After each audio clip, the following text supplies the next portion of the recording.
नमस्कार,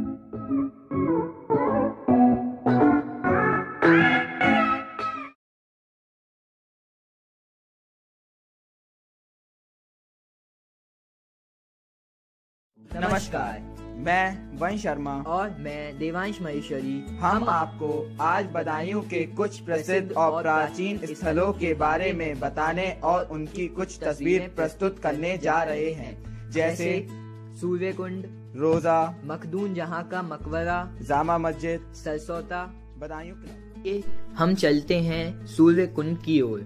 सूर्य कुंड का दूसरा नाम सम्राट अशोक बुद्ध पर्यटन स्थल भी है। लगभग 1200 साल पहले सती प्रथा के दौरान बदायूं शहर के बाहर सूर्य कुंड का निर्माण कराया गया था, जहां महिलाएं पति की मौत के बाद सती होती थी।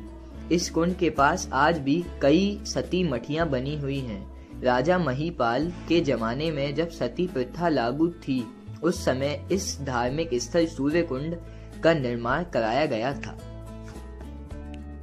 के अलावा सूर्यकुंड ग्राम मझिया जनपद बदायूं, इस स्थान को प्रथम बार चीनी यात्री फाहियान ने सन 415 ई में भारत यात्रा के दौरान खोजा था। इस स्थान पर शाक्य मुनि भगवान बुद्ध ने वर्षवास किया था। पीपल पेड़ के नीचे बैठकर बौद्ध भिक्षुओं एवं उपासकों को धम्म देशना दी थी। सम्राट अशोक के समय इस धरती पर बौद्ध विहार बनवाए थे। बदायूं बुद्धमाऊ के राजा महिपाल ने भव्य सूर्यकुंड बनवाया, जिसके चारों ओर 84 बुद्ध। चलिए अब चलते हैं मखदूम जहां के मकबरे की ओर। शहर में शेखुपुर रोड पर प्राचीन मकबरों की श्रृंखला में मखदूम जहां का मकबरा है। यह आलम शाह अलाउद्दीन की मां थी। पर्यटक विभाग द्वारा इस मकबरे को सुरक्षित तो कर लिया गया, लेकिन मौके पर कुछ लोगों ने मकबरे का प्रतिबंधित क्षेत्र कब्जा कर बारात घर भी बनवा लिया गया। यह मकबरा भी अपना अस्तित्व। चलिए अब चलते हैं रोजे की ओर, जिसे बदायूं का काला ताजमहल भी कहा जाता है। रोजा इखलास खान का निर्माण 1094 हिजरी 1690 में हुआ था।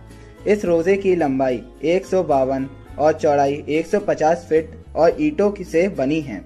ये मकबरा मुगल काल की एक यादगार इमारत है। नवाब इखलास खान की पत्नी ने अपने पति इखलास खान की याद में एक रोजे का निर्माण किया था, जिसे इखलास खान के रोजे के नाम से जाना जाता है।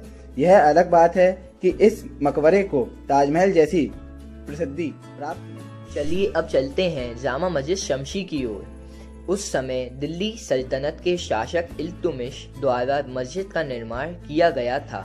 यह मस्जिद फारसी और अफगान वास्तुकला को दर्शाती है। इसके 3 द्वार हैं।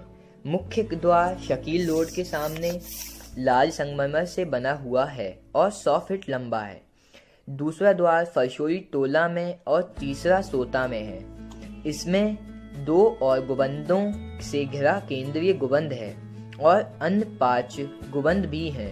फर्श सफ़ेद संगमरमर से बना है। इसके परिसर में एक हौज तालाब है। यह मस्जिद दिल्ली की जामा मस्जिद के बाद तीसरी सबसे पुरानी मौजूदा और दूसरी सबसे बड़ी मस्जिद है, जिसके मानक क्षमता 23,500। अंत में चलते हैं बदायूं क्लब की ओर, जो कभी एलन क्लब के नाम से भी जाना जाता था। अपने गर्भ में स्वाधीनता आंदोलन का विस्तृत और विस्मृत इतिहास छुपाए हुए है। बदायूं के प्रसिद्ध स्वतंत्रता संग्राम सेनानी एवं पूर्व सांसद स्वर्गीय रघुवीर शाह ने अपनी पुस्तक बदायूं जिले के स्वतंत्रता संग्राम का इतिहास में बदायूं क्लब का कुछ परिचय दिया है। इसी में महारानी विक्टोरिया की मूर्ति 1906 में स्थापित की गई थी, जो अब यहाँ से हटाकर लखनऊ म्यूजियम में भेज दी गई है। और बदायूं क्लब का उद्घाटन 1907 में किया गया था। सन 1947 में आज़ादी मिलने पर इसी को बदायूं क्लब का नाम दे दिया गया था, जो कि कभी पहले एलन क्लब के नाम